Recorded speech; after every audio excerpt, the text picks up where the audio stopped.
Hey everyone, Judicial Watch President Tom Fitton here with our weekly update on social media. Thank you as always for joining us.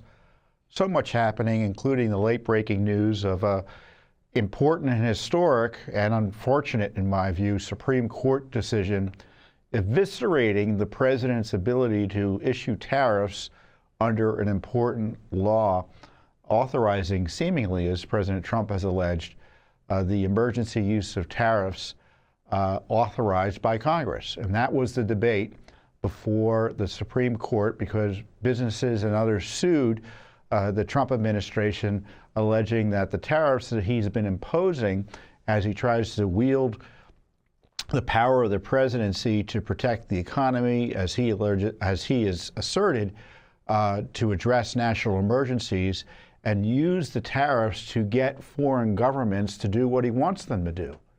Kind of just proving the point that it's a careful, and however you may disagree with tariffs individually because of matter of policy, but it's a tool of trade in terms of foreign policy. And unfortunately, the Supreme Court ruled in such a way as to undermine the president's ability to use the tool of tariffs to address national emergencies in the foreign policy sphere. And so that's the essence of the ruling today. But of course, I say it's the essence of the ruling.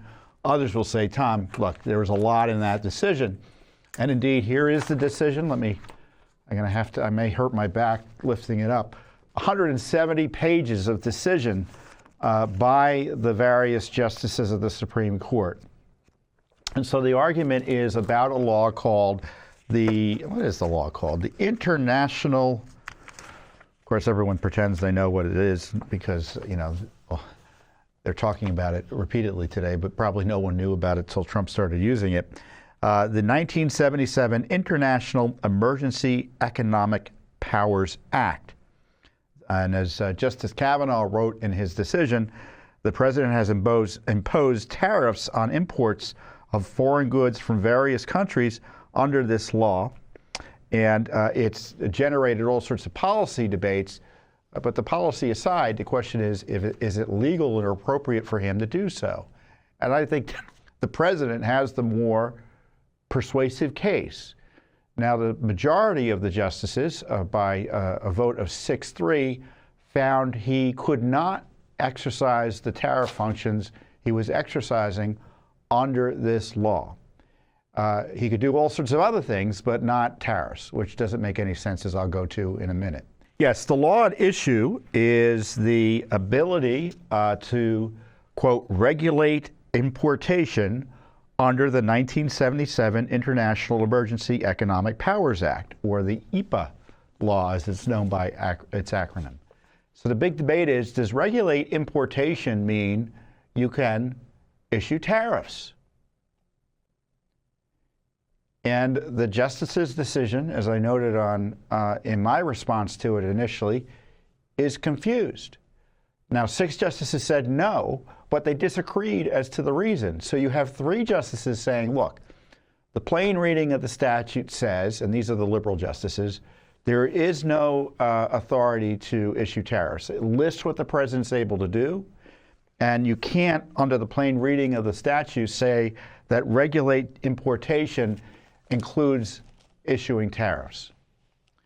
3 other justices, led by Chief Justice Roberts and Justice Gorsuch agreed with him, and Justice Amy Coney Barrett agreed with him, said, look, the major questions doctrine, right, which is conservatives have applauded in terms of the justices' decisions recently in that regard. You can't, hide an elephant in a mouse hole, right? That the president doesn't have authority to impose tariffs forever and a day anytime he thinks there's a national emergency in a law that's written the way it is. It's at odds with history, and it's just too much. And if the Congress wanted specific authorization for this a really enormous tariff authority, and the justices, then they should have put it in there. And there's a question of whether they could have put it in there and delegated their authority completely, and there's a dispute even about that. So you've got 3 justices who say he can't issue tariffs because he's taking too much power under the reading of the statute. So let's say in theory he could issue a tariff under the language, but that's just too much power, and it's a major question, and Congress has got to be more explicit if it's going to grant him that. You've got 3 justices who say he can't issue tariffs because, why? Because the statute doesn't allow him to, just outright. You don't have to get into the issue of whether it's a major question or not. Because the left doesn't like the major question statute because they want presidents to be able to do anything, whether or not it's authorized by statute, like forgive student loans as Biden tried to do, et cetera. So it's a kind of an interesting issue because they've ruled that he can't issue tariffs, but they don't agree as to why. And if a lower court or other courts are looking at it, there's no majority opinion. It's 3-3-3. Now the 3 other justices, Justices Kavanaugh, Justice Thomas, and Justice Alito, disagree that the major questions doctrine applies. I mean, this is, it doesn't apply in cases related to foreign policy. And it doesn't make sense to read the law the way it's being read. So I would encourage you to review the opinion yourself if you want to go through the 170 pages. But I'll draw your attention to an interesting part of the opinion, at least as it relates to Justice Kavanaugh's dissent, because to me, I think personally he has the better of the argument. And I think Justice Thomas and Justice Alito, who I admire beyond measure. So as Justice Kavanaugh starts off in his dissent, I've got it here, acting pursuant to his statutory authority to regulate importation under the 1977 International Emergency Economic Powers Act, the President has imposed tariffs on imports of foreign goods from various countries. The tariffs have generated vigorous policy debates. Those policy debates are not for the federal judiciary to resolve. Rather, the judiciary's more limited role is to neutrally interpret and apply the law. The sole legal question here is whether, under IEEPA, tariffs are means to, quote, regulate importation, unquote. Statutory text, history, and precedent demonstrate that the answer is clearly yes. Like quotas and embargoes, a quota is you can only import, or if you're a country, send over to the United States a limited number of goods in a particular category, and embargoes, which in theory can completely prevent trade. So the president could say no goods from Iran are coming in, for example. So like quotas and embargoes, tariffs are a traditional and common tool to regulate importation. I think that's a powerful argument, and it gets even more powerful once you kind of see how the logic is being ignored, frankly, by the majority, in my view.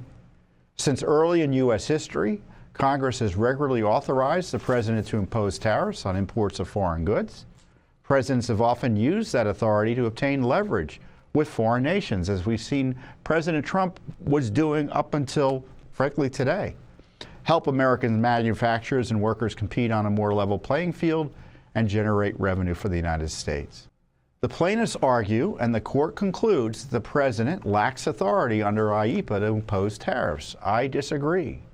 In accord with Judge Taranto's careful and persuasive opinion in the Federal Circuit, the Federal Circuit is a branch of the lower courts that considered this case. They ruled against Trump. Judge Taranto dissented. I would conclude that the president's power under IEEPA to regulate importation encompasses tariffs.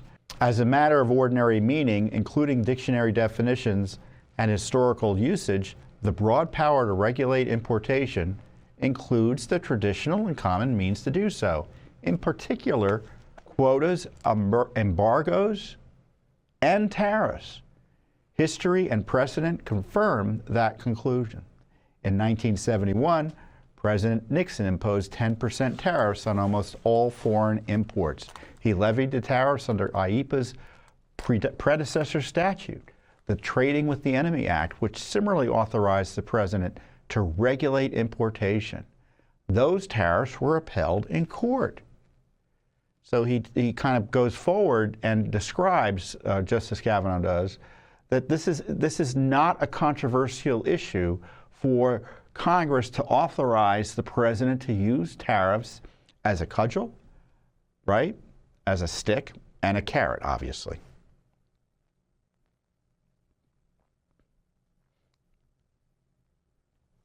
Importantly, IEEPA's authorization for the president to impose tariffs did not grant the president any new substantive power. Since the founding, numerous statutes have authorized and still do authorize the president to impose tariffs and other foreign import restrictions.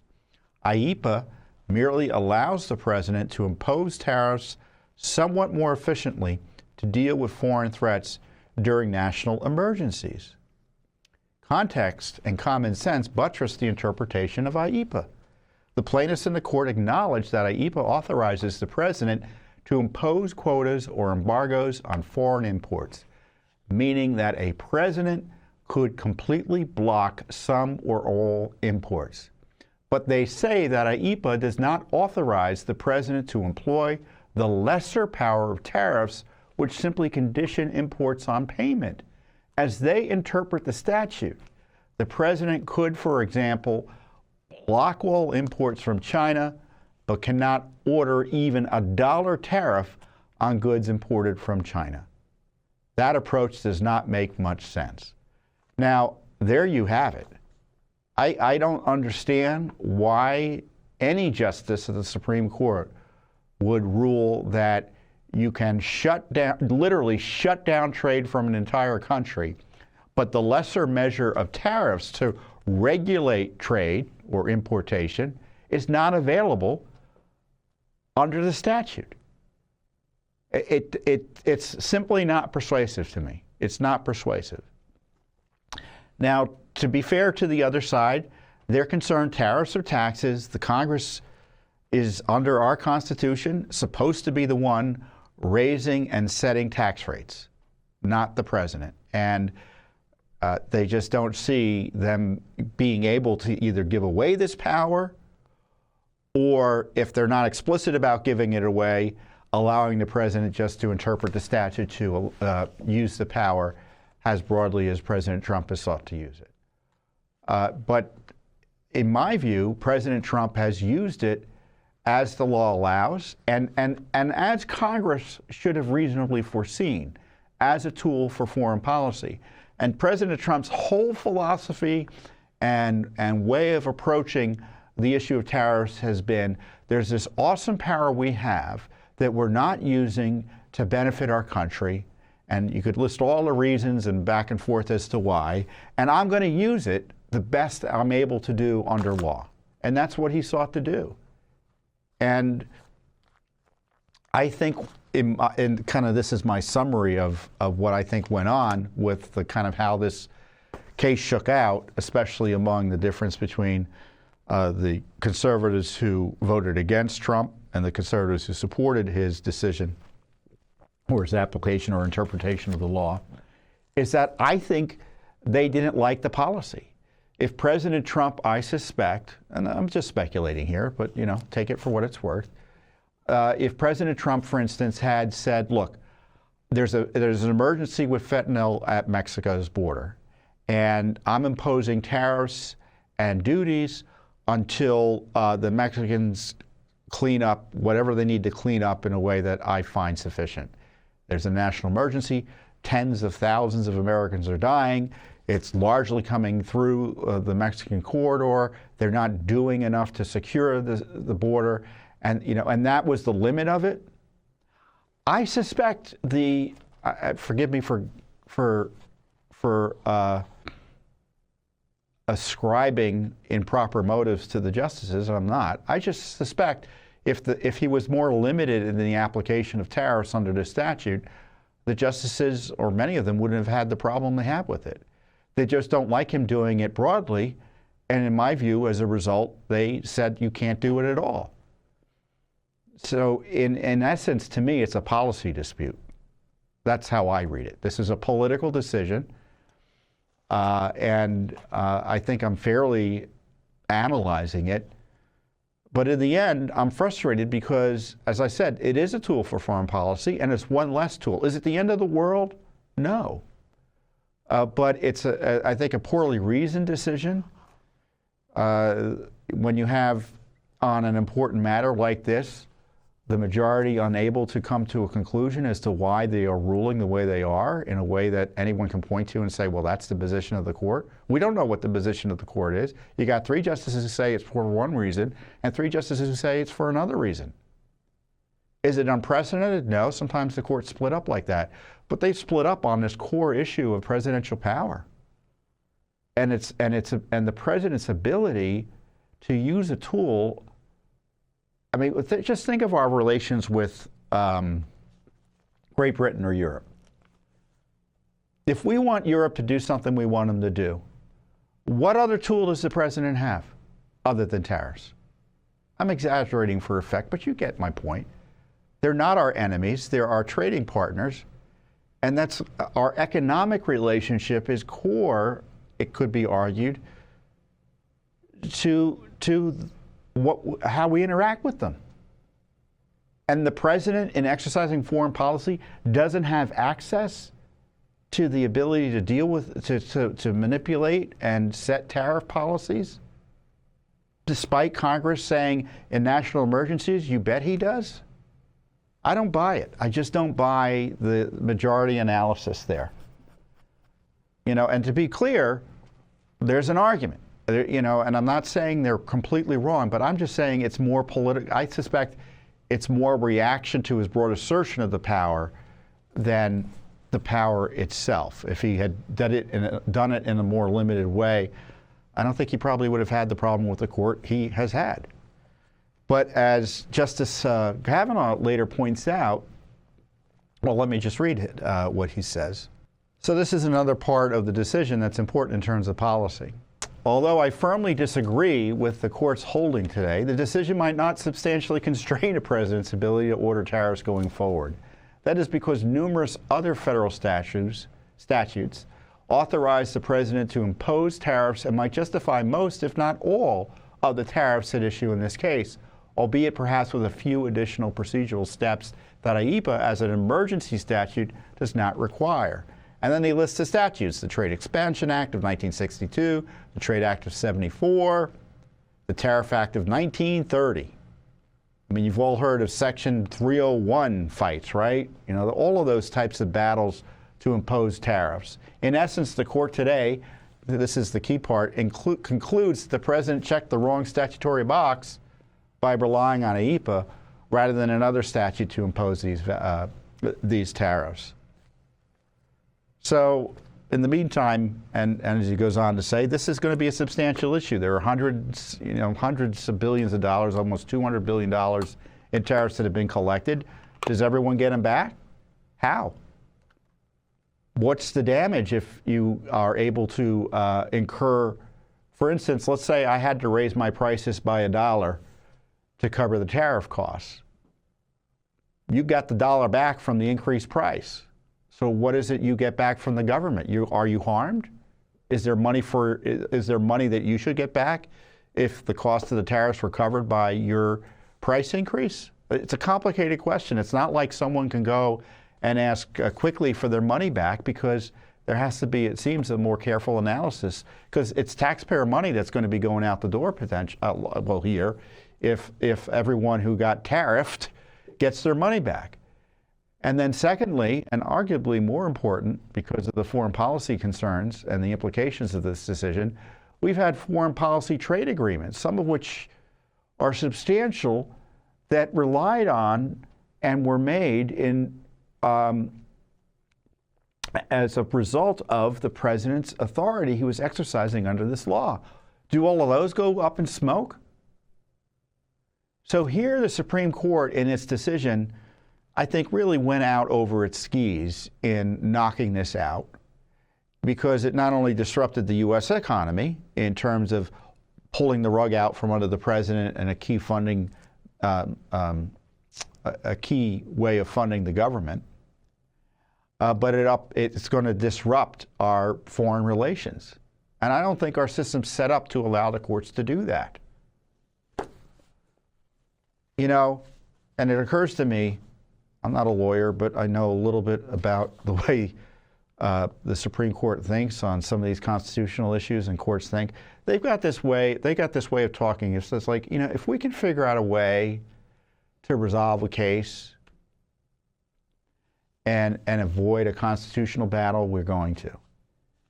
And I tell you, I would have figured out a way to resolve this so it didn't result in disruptions to the world economy, because, especially since the justices can't figure out why exactly Trump violated the law. Doesn't that suggest maybe there's no there? Now, I know the constitutional lawyers, and I can kind of vision the arguments they're going to be making. But, you know, I think I kind of take a practical approach to these decisions. I mean, they're obviously legal decisions. They're opinions of the Supreme Court of the United States. But the court does what it wants to do, and that's the way our system allows, you know, largely allows it to do. And we're allowed to look at the material and figure out whether it makes rational sense. And I don't think it does. I don't want to overstate it, because as Justice Kavanaugh says, maybe there's less here that meets the eye in terms of the impact on the presidency. But it was an emergency statute, and the president didn't have to go through. So these other tariff laws that Justice Kavanaugh references require administrative action before they're imposed, studies and such. And it's a megillah to try to get those imposed, because people challenge the studies, and, you know, it just leads to litigation and such. So it's certainly going to put a pause on the tariff regime that the president has imposed. He can't just start it up immediately. There's going to be a lag time, and it could be significant. So an interesting case before the Supreme Court. It's an historic case. This is the type of case, however unfortunate in my view, that we'll be talking about, or our descendants will be talking about in 60, 70 years. It's that important a case as it relates to presidential power. And that's why it's so unfortunate that it's confused, illogical, and probably will have to be fixed later by future courts. There you have it, my take on the biggest case of the Supreme Court session, I would suspect, other than the one coming up for Judicial Watch with our election integrity case. We're asking the Supreme Court to uphold a victory that finds the counting of late ballots that arrive by mail to be illegal. That decision will come by the end of the term. Our argument is next month on that. But this is a pretty darn big decision. There are other big ones coming too. But I wanted to give you some feel about how to think about this. And if you're feeling skeptical about the logic behind it, you're right to do so. And I don't know if you saw President Trump's press conference on it, but he was largely right on his analysis of the case. And I'm glad he's reading it and explaining it to the American people too. I thought that was a very good moment in terms of educating people about what the court did right and wrong, in terms of the dissent, in my view, got it right, and the majority got it wrong.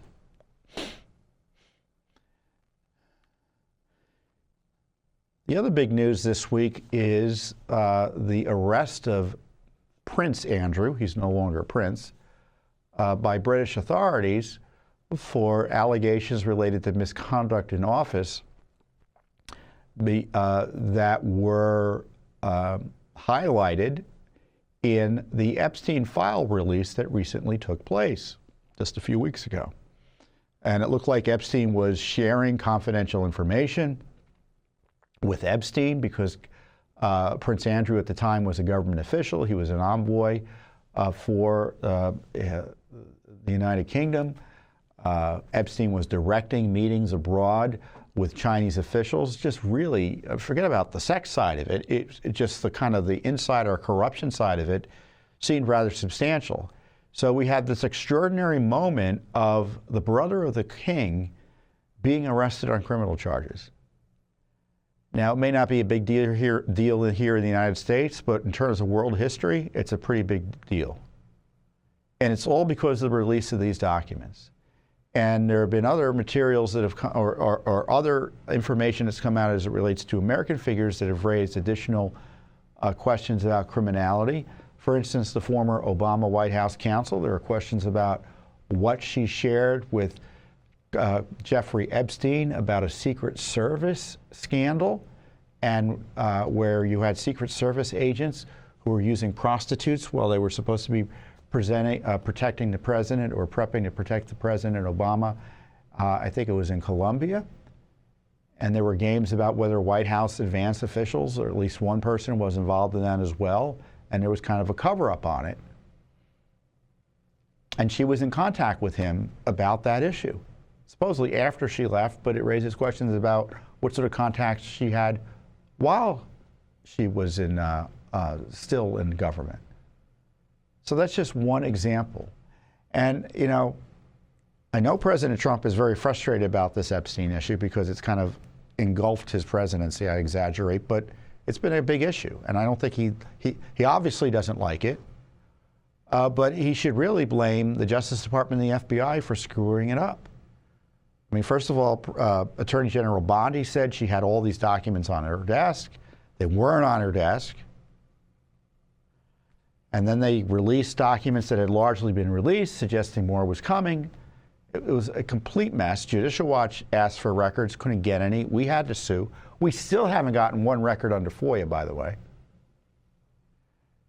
And then the FBI and Justice Department leaked this memo, you may recall, saying, we looked at the material. There's no predicate for any other criminal investigations, and we're not going to release anything else.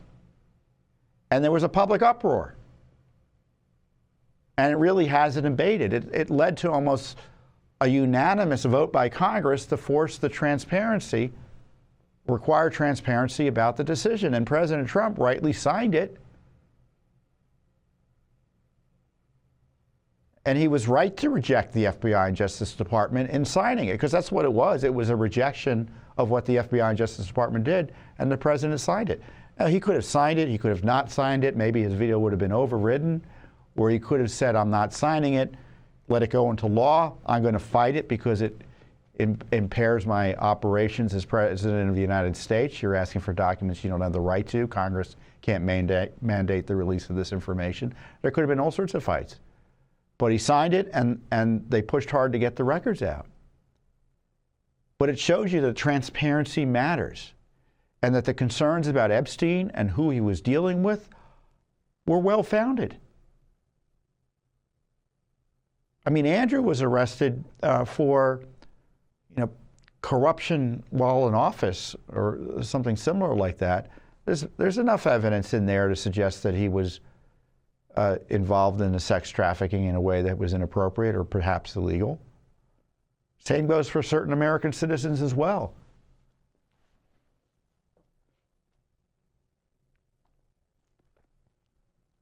And, and we're still getting the runaround on records. So just 2 days before they released the 3.5 million records, they're telling a court in Judicial Watch's case for these very records, they're still looking for records. So which is it? They're releasing all the records, or they're still looking for them? CIA has records, or they are looking for records about Epstein. We don't have CIA documents. They're not part of this group of records that have been released. Judicial Watch is suing them in court. And when you look at what's in the 3.5 million records, if the CIA doesn't have records, then the CIA should be shut down, because Epstein must have been on their radar. Must have been on their radar. So this Epstein issue is a big issue, and I've told politicians of both political parties, no one wants to listen. Transparency is extremely important to the American people. Of course, we know that here at Judicial Watch. We do hundreds of Freedom of Information Act cases. I mean, I probably have 8 press releases here just from FOIA lawsuits from the last few weeks. I'm not going to be able to get to them all. We do them by the dozens. And we are the most widely supported organization in the country, grassroots-wise, I would submit. And all we do, and I'm exaggerating because we do more than just this, is we sue for records. Of course, we sue to uphold the law in elections and other things and protect civil rights and such, but hundreds, thousands of lawsuits over the years on FOIA. And people want transparency. And you woe to the politician who's on the wrong side of transparency. Now, the president's been vindicated largely by these records and other reporting. And what's clear in these records is that the usual suspects in terms of, generally speaking, left of center folks were in bed with Epstein, who was corrupt as it comes. It's clear he was as corrupt as it comes. In terrible, terrible ways, certainly with the sex crimes. So Judicial Watch's lawsuit on the Epstein records is going to continue. And I know people are saying, well, what's been redacted? There's no way under the transparency law, or there's no apparent way under the transparency law passed by Congress on the Epstein records for that law to be enforced. I mean, I guess Congress can withhold funds or whatever as punishment for not releasing the records, but there's no vehicle to sue to get the records under that law. But there is a vehicle to sue under FOIA, which is where we are. So if you want to know what's being withheld and why, what they searched for, and who did the search and how it was conducted, it's going to be Judicial Watch FOIA lawsuit, in theory. But in the meantime, they haven't given us one record, which I think tells you something, right? So I'll keep you updated as events warrant, but this Epstein story ain't going away. You know, one case that frustrated me to no end recently was a case that we had filed against the Justice Department FBI, specifically for FBI records about monies it paid Twitter, which is now known as X, to deal with their requests for information. They issue subpoenas or whatever to get Twitter to give them information, and Twitter provides the information and Twitter gets compensated for it. So we're like, well, what the heck were they doing with Twitter getting all this information? Because there was a story that had come out through the Twitter files, the release of records by Musk about what Twitter was up to, that the FBI, I think, had given them $3 million over a relatively small period of time. So it was this crazed effort to get records out of Twitter. Now, you may recall, I'll give you one example of what the government does with respect to Twitter. Jack Smith's goons, subpoenaed Twitter secretly for all of Trump's Twitter records and the records of people who liked, retweeted, and commented on his tweets. He had 88 million followers. So you had the Justice Department use a subpoena to target every follower on Trump's feed. Did you know that? That the government may have your name, whether you liked his tweet or retweeted him or whatever? So this is a pretty big issue. What was the deep state and the FBI doing with Twitter? Were they using these processes to censor people, harass and target American citizens based on their free speech? All sorts of reasons we want to know why the FBI was paying all this money to Twitter. Because if it's $3 million for a short period of time, what was it over the period of time Judicial Watch was asking for, which was several more years? And the FBI came back to us. I'll tell you what the FBI did. I got a press release on it here, or a tweet on it. So Judicial Watch sued to find out how much the deep state Biden FBI was paying Twitter, now X, to censor and spy on Americans. Kash Patel's FBI and Pam Boddy's Justice Department told a federal court we shouldn't even get summary quarterly totals of the payments because it might expose FBI law enforcement secrets. Unfortunately, Chief Judge Boasberg, so this is the judge everyone complains about in the Trump administration, and I sometimes complain about him too, agreed and told us we can't have the info. So if you want to know why I sometimes look ready to explode with frustration, you have one more reason why. this video got, or this tweet, or X post now, I guess I'm supposed to call it, received 1.4 million views.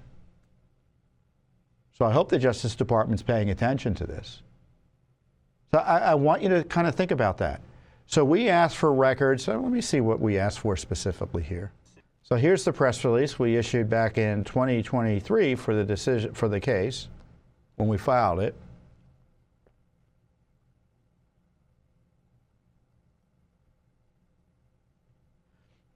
And they first told us that they could neither confirm nor deny the existence of records.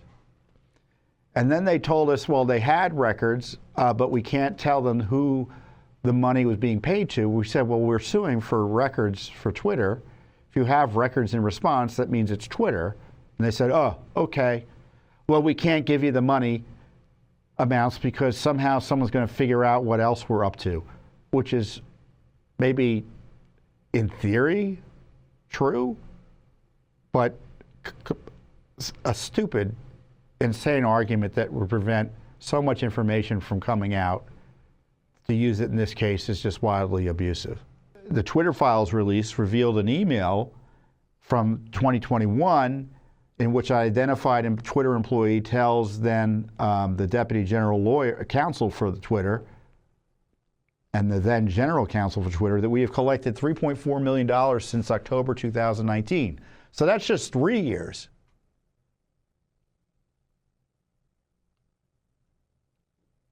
And I think we asked for many more years of information. I think it was 2016. Let me bring up the actual lawsuit.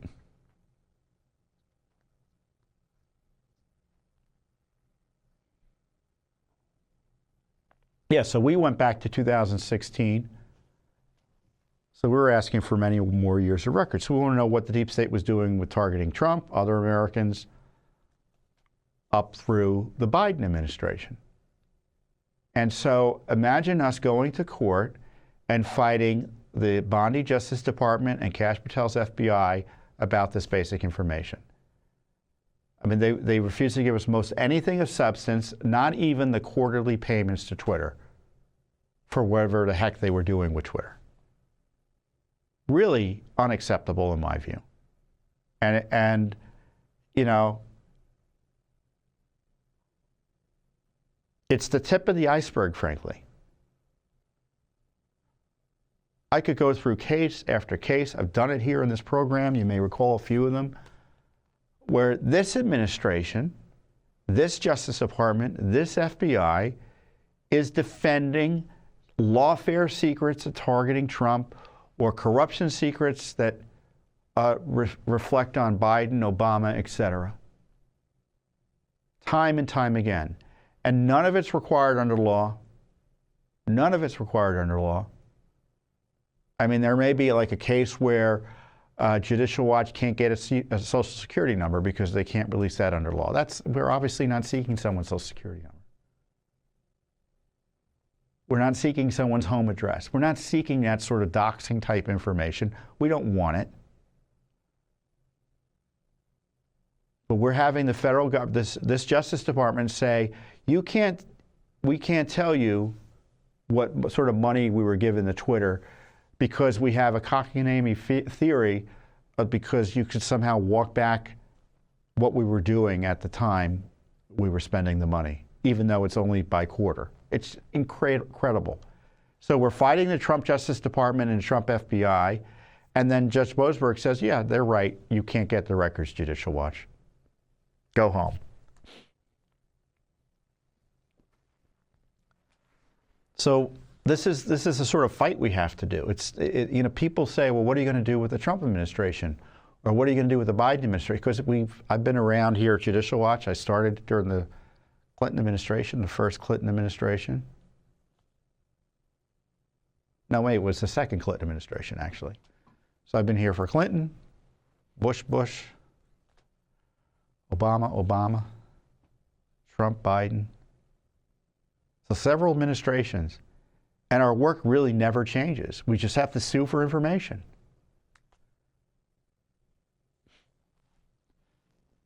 And the Trump administration hasn't changed their position on FOIA, I mean, in terms of practice. and they too often, sometimes they don't. There's a case here and there where, oh, they back off. But it's only after incredible pressure from us, and only because we sued. So I don't understand it. I encourage the leadership of the Justice Department and FBI to pay attention to these FOIA cases. It's a lawful way to get information out to the American people, educate the American people about what the government's up to. When Judicial Watch sues, I think they should take notice and say, look, we know what Judicial Watch does. They have a demonstrated track record of getting to the truth about important corruption matters. What are they asking about, and how, as officials in an administration committed to transparency, can we help them get this information out? Yeah, we couldn't get it out in the time they asked for, so they asked to have the lawsuit. Well, let's give them the records. No, that's not the way it works. It works maybe once or twice, but during the Biden administration, they'd sometimes give us records. They'd sometimes give us records even without a lawsuit.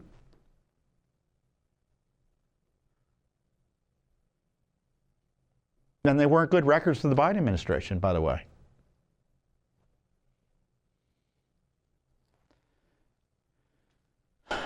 So I guess I'm in a better mood than I typically am and dealing with issues like this, but it's really frustrating. So don't let my calm demeanor fool you. It's outrageous. It really is that we've got to spend our nonprofit dollars to sue and fight the Trump administration, and then get this ruling from Judge Boasberg upholding this crazy secrecy. It's really unfortunate. So I don't know if you've been watching the news. It's kind of an interesting issue. It looks like we're about to go to war against Iran. And we have, I think, 2 aircraft carriers there, a massive increase in lethal air power in the region. And it's all about Iran's nuclear program and its other misconduct and terrorism. And it looks like President Trump is going to use significant military power to try again to change Iran's behavior, if not remove the regime outright. So, and Iran has bedeviled administration after administration, and clearly Trump's had enough of it, and he's going to take some significant action. So pray for our troops, because war is a-coming, it looks like, within the next few weeks as soon. And so this lawsuit that we recently filed is quite timely. We sued for records tied to the Biden administration's cover-up on Iran's nuclear program. So let me go to the press release there, show you what we're talking about. We filed a FOIA lawsuit against the Office of the Director of National Intelligence, which is Tulsi Gabbard's organization, for records regarding the Biden administration's failure to produce statutorily required reports on Iran's uranium enrichment activities. So enrichment activities is kind of essentially they're just building material or creating material for use in nuclear weapons. So that's what uranium enrichment activities is. That's why Congress wanted reports on it. The lawsuit also seeks all communications between the Office of Director of National Intelligence and the 2024 presidential campaigns of Biden and Kamala Harris in regarding the required reports on the Islamic Republic's enrichment. The law requires the Director of National Intelligence to submit semi-annual reports to Congress on Iran's nuclear activities. Now, we asked for the records in June. We got the proverbial hand to the face from the administration. Again, disconcerting. This is simple information we're asking for. We wanted records about the reports. We wanted records about communications with the Biden and Harris gangs, etc., especially the Biden campaign. The Biden administration pledged to engage in diplomacy with Iran and revive the 2015 Obama nuclear deal. The Biden team also pushed back against the international attempts to censure Iran for its non-proliferation violations.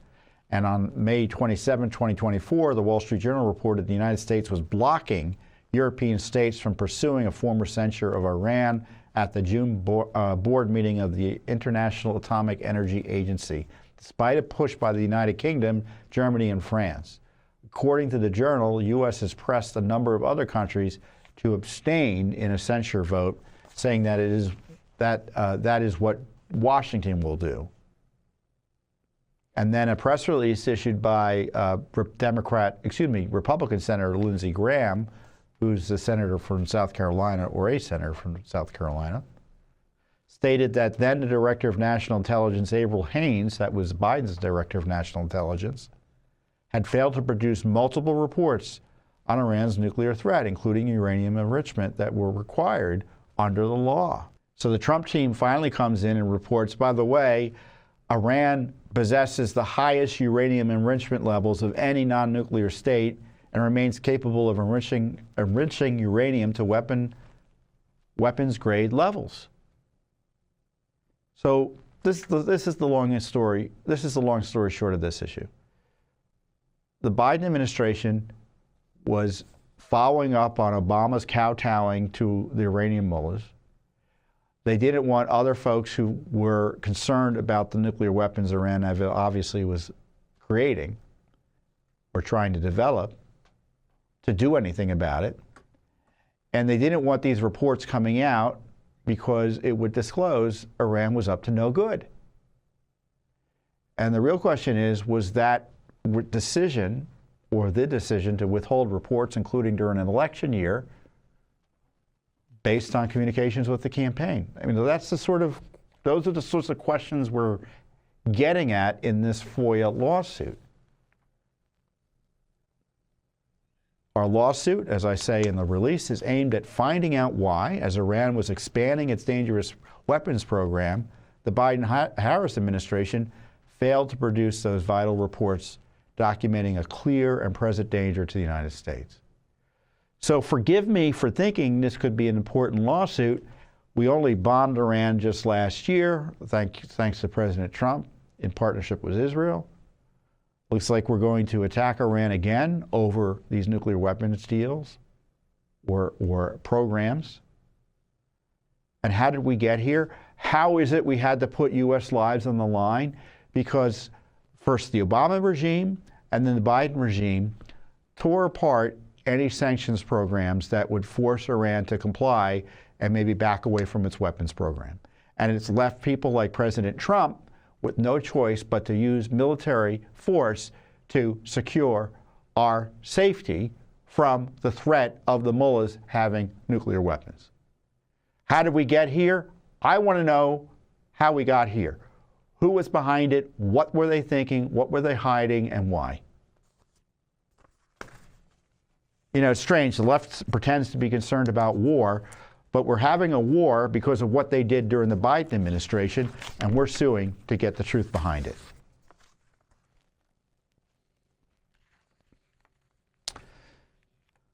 So I got a series of lawsuits, or two new lawsuits, about Chicago corruption,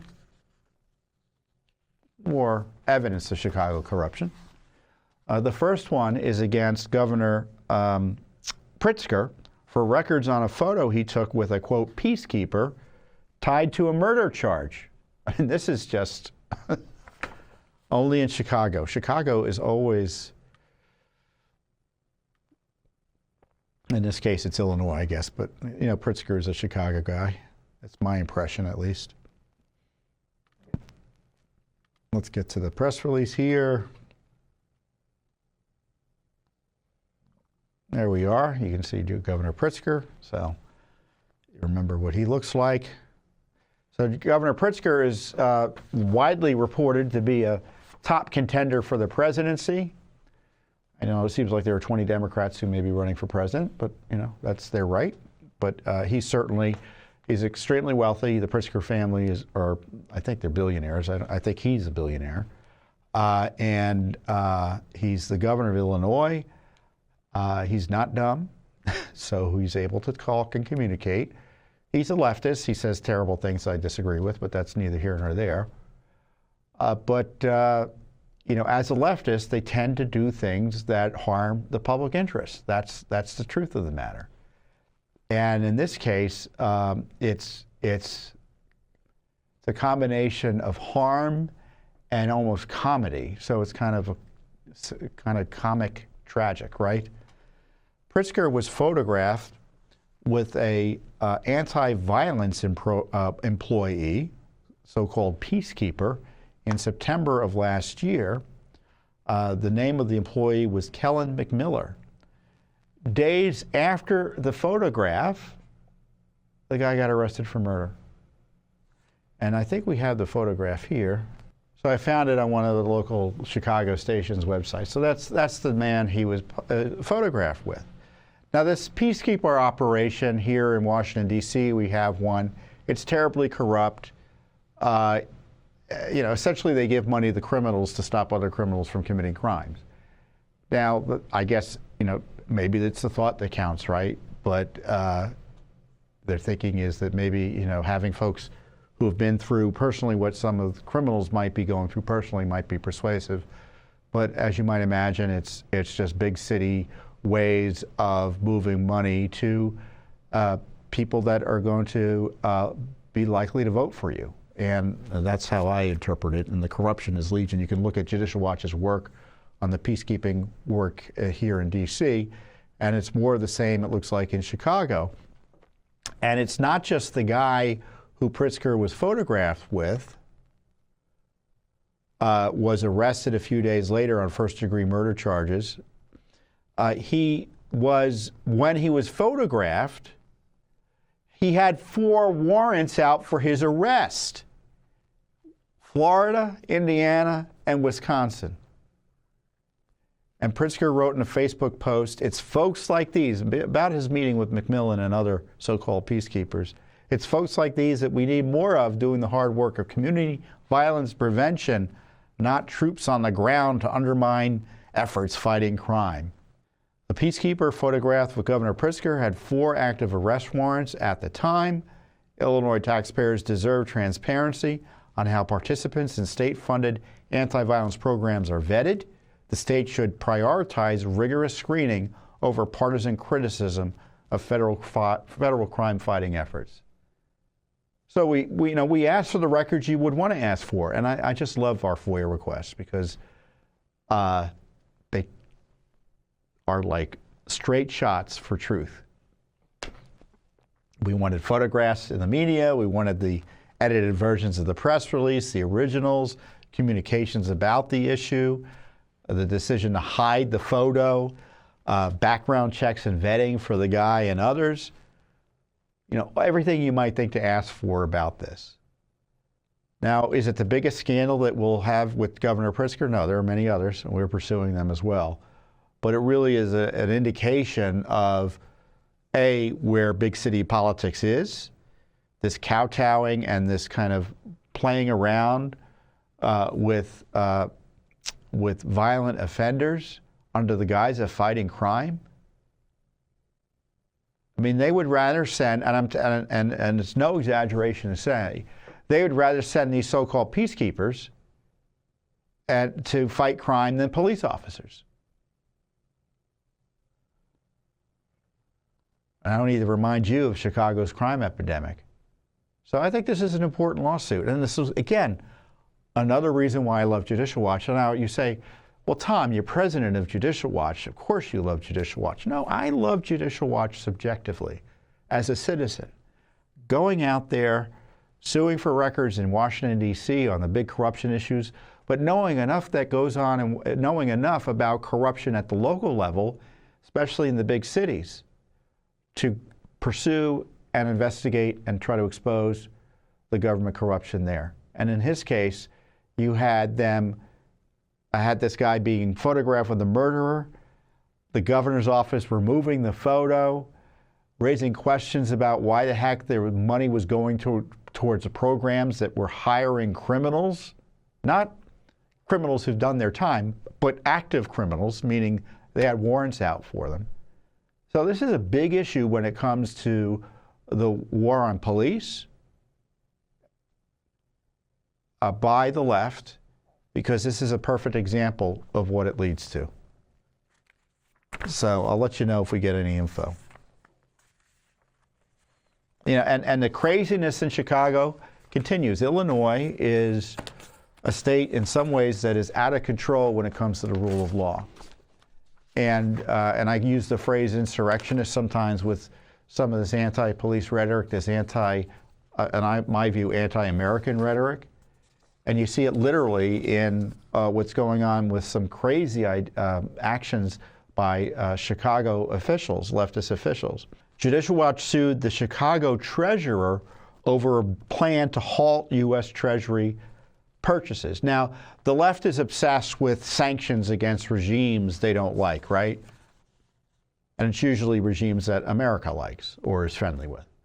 Now, it's not even going after pretending that countries that they don't like should be cut off. They want to destroy America too. So now they want internal sanctions against the United States of America. That's what's going on in Chicago.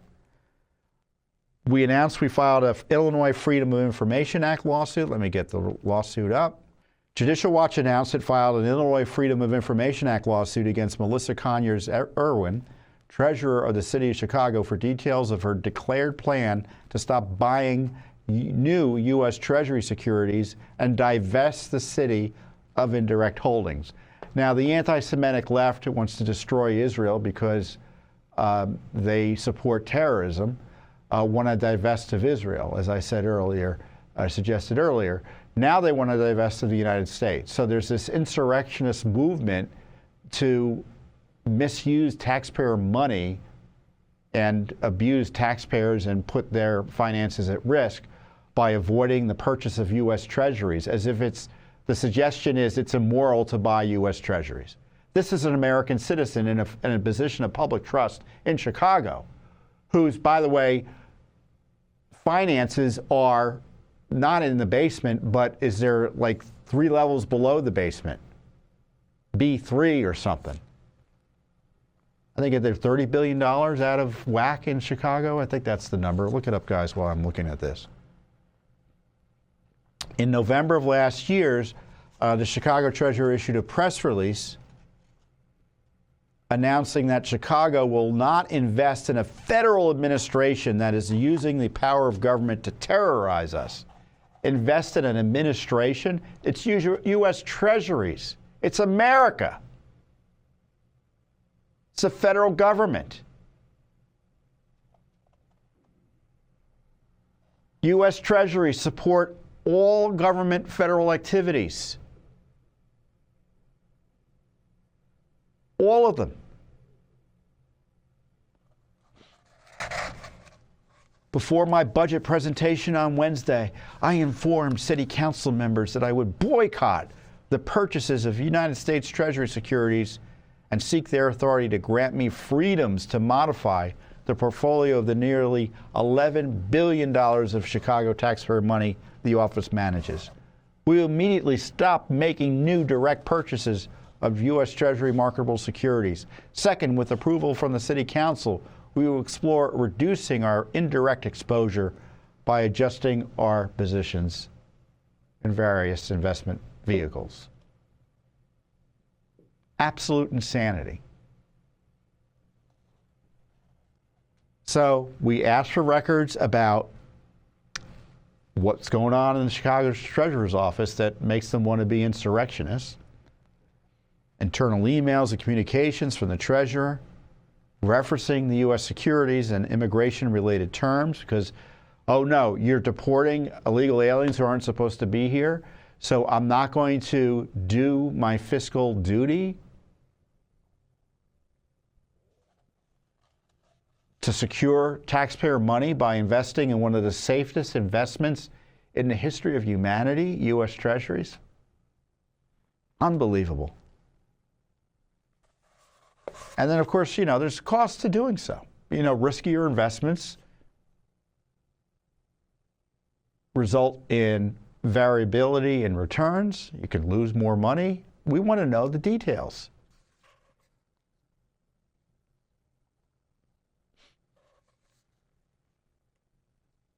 The Chicago Treasurer should focus on Chicago's crumbling finances instead of national policy matters, rather than engaging in symbolic political stunts that risk taxpayer money and could undermine further Chicago's fiscal stability. Of course, you know, where Chicago goes, Illinois goes down with it.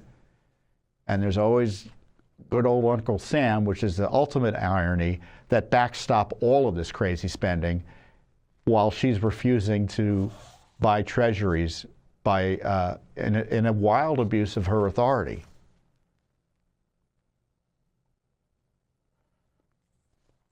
I mean, we've already sued a local community up in Evanston, Illinois, over the obstruction of immigration enforcement. We just did that late last year. You know, and we sued the mayor of Chicago over his anti-immigration enforcement tirades and sanctuary policies. So we're very active in Chicago and in Illinois generally. So we've got the lawsuit against Pritzker, the lawsuit against Evanston over immigration. The lawsuit against Pritzker is over his palling around with criminals. The new lawsuit against the more recent lawsuit against Brad Johnson, the mayor of Chicago, for his sanctuary insurrectionist activities. And then now the Chicago treasurer, who doesn't want to buy good old U.S. treasuries from Uncle Sam because has crazy hatred for President Trump and wants open borders. And not to mention, we have a civil rights lawsuit against Evanston, Illinois, the community northwest, I think it's northwest of Chicago, that is paying taxpayer money to the tune of $25,000 a pop to only blacks who meet certain criteria. The core one being they have to be black. They don't have to prove discrimination or whatever. And then the other criteria are irrelevant. It's racist spending of tax dollars, $25,000, and whites, Asians, Hispanics can't apply. So I think we may have to start up an Illinois Judicial Watch given all of our work out there. And of course, we have the big lawsuit for Congressman Bost over Illinois' counting ballots that arrive for up to 7 days after Election Day, which is now the underlying issue is before the Supreme Court of the United States. So it's not just Washington. We're everywhere, Judicial Watch is, in Illinois, in California, in Oregon, in Maine, Chicago, Rhode Island, Virginia, Texas, Arizona, Nevada, Wisconsin, Michigan. We've got it all covered as best as we're able. And the reason we've got such a significant reach and impact is because of your support, those of you who support us out there with your generous voluntary contributions. And we can't do it without you. We can't be before the Supreme Court without you. We can't sue in Chicago. We can't sue in D.C. We can't sue in California without you. So I encourage you to continue your support. And if you're not supporting Judicial Watch, I encourage you to do so. Go to judicialwatch.org, judicialwatchoneword.org, and find out more about us, support our work directly with a contribution. And if you're unable to support our work at this time with financial help, pray for us.